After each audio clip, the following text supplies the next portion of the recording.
ringkasan di bab 2 yang berjudul Ulat atau Caterpillar. Jadi di sini itu lebih menceritakan tentang kepribadian Kunpin yang sangat memiliki kepribadian yang rajin. Pada saat hari sekolah tiba, sebenarnya raja sudah memerintahkan agar Kunpin pergi bersama Putri Anin menggunakan mobil yang mewah. Karena tujuan mereka sama, belajar di sekolah yang sama, tempat di mana semua royalti belajar. Tapi ternyata Bibi Padmika tidak menyetujuinya karena tidak ingin meletakkan Kunpin di tingkat Putri Anin. Kunpin pergi ke sekolah dengan Piprem yang ditugaskan untuk menggunakan mobil tua yang telah tersedia di istana Buah Sompu. Namun, beberapa kali ada seorang gadis yang mencegatnya di belakang gerbang istana. Gadis itu adalah Putri Anin. Dia berdiri untuk menumpang dengan mobil tua itu. Sementara, Piprem merasa gugup dan ketakutan akan hukuman jika Putri Anin menaiki mobil tuanya. Piprem bertanya-tanya, kemana perginya Piplay yang biasa mengendarai mobil mewah bersama Putri Anin? Putri Anin yang sangat jahil, dia menyuruh Piplay mengelilingi kota sebanyak 3 kali. Piprem terus saja merasa gugup, seperti banyak yang ingin dia tanyakan. Namun, hal itu membuat Putri Anin sampai mengancamnya. Piprem hanya perlu diam dan mengantarnya ke sekolah. Dan jika Piprem banyak bertanya, Putri Anin akan melaporkan Piprem ke ayahnya. Kalau Piprem bersikap tidak menyenangkannya. Mendengar hal itu, Piprem mulai melepaskan keraguannya. Sejak hari itu, Putri Anin terus-menerus ikut menumpang di mobil yang dinaiki oleh Kunpin. Setiap hari, ia melambaikan tangannya. Kunpin sudah tidak bisa berkata apa-apa lagi ketika melihat Putri Anin. Kapanpun dia ingin mengeluh, tapi pada saat Kunpin menengok ke belakang, Putri Anin langsung tersenyum manis, dan seketika ia merasa lemah. Sesampainya di sekolah, Putri Anin berlari menuju sekelompok temannya. Tapi Kunpin selalu menemukan di mana dia berada, seolah dalam tubuh Putri Anin ini dilapisi oleh sinar matahari. Setiap hari, saat pergi dan pulang sekolah, Putri Anin menumpangi mobilnya sampai tidak bisa diprediksi. Tapi, dalam lubuk hati terdalam Kunpin, ia merasa hatinya bahagia jika berada di sisi Putri Anin. Bibi Padmika sering melatih Kunpin untuk mempelajari hal-hal yang dianggap harus dilakukan oleh wanita-wanita di istana. Kunpin bahkan harus menahan napasnya karena takut melakukan hal-hal yang bertentangan dengan Bibi Padmika.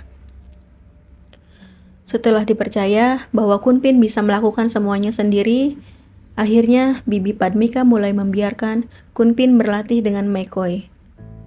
Di suatu tempat, pada saat senja tiba, Kunpin selalu menantikan kehadiran seseorang yang nakal, yang terus bermain sampai larut sore, seseorang yang telah mengalihkan dunianya.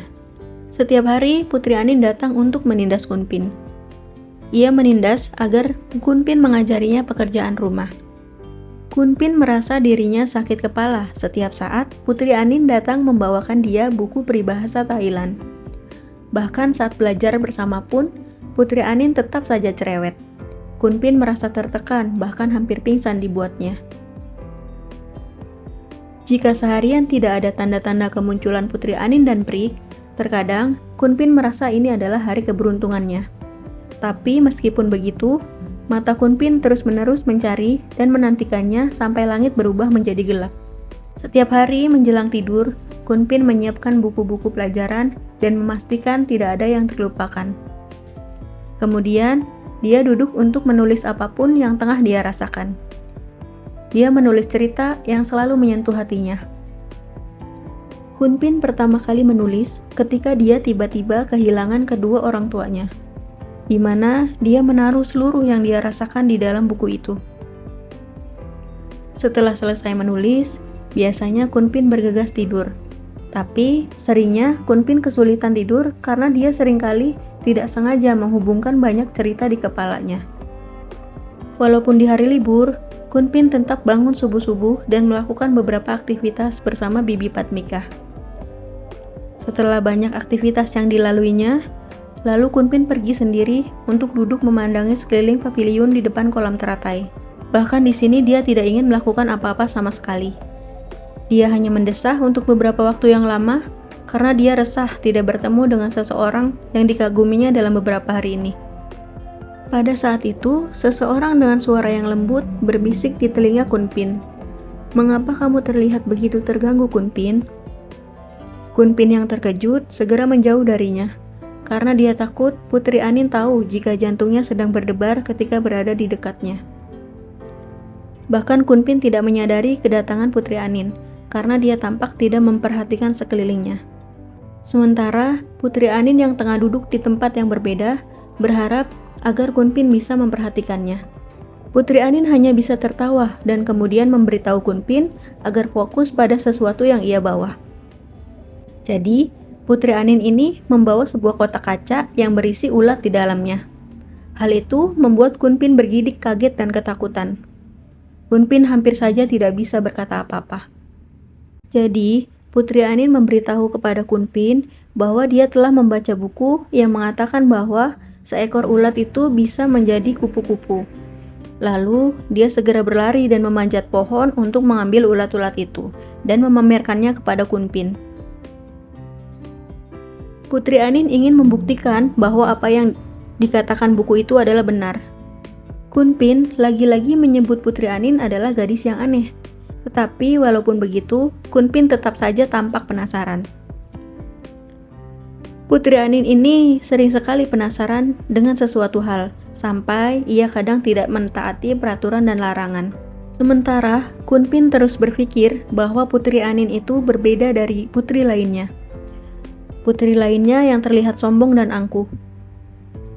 Mendengar Putri Anin terus mengoceh dan berbicara mengulangi kata demi kata dengan nada halusnya itu membuat Kunpin canggung.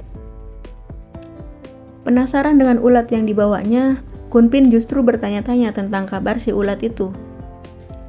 Bukannya menjawabnya, Putri Anin hanya mengangkat kedua bahunya dan tertawa terus-menerus, sampai mereka pun tertawa-tawa bersama. Putri Anin terlihat sangat cantik dan mempesona. Bahkan Bibi Padmika yang tidak pernah memuji siapapun terkadang menyebutkan betapa cantiknya Putri Anilapat dan belum pernah melihat siapapun secantik dia.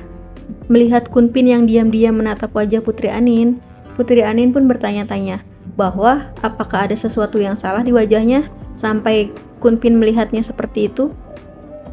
Bukannya menjawab, Kunpin malah mengalihkan topik lagi. Putri Anin merasa diremehkan terus-menerus karena Kunpin meragukan tentang ulat-ulatnya itu. Kunpin berpikir bahwa ulat itu akan langsung menjadi kupu-kupu. Sambil menyentuh ulatnya, Putri Anin menjelaskan dengan ramah kalau ulat ini pertama-tama akan berubah menjadi kepompong dulu, lalu menjadi sebuah kupu-kupu yang indah. Kunpin yang terlihat heran selalu berpikir bagaimana mungkin ulat gemuk ini bisa menjadi kupu-kupu cahaya yang indah.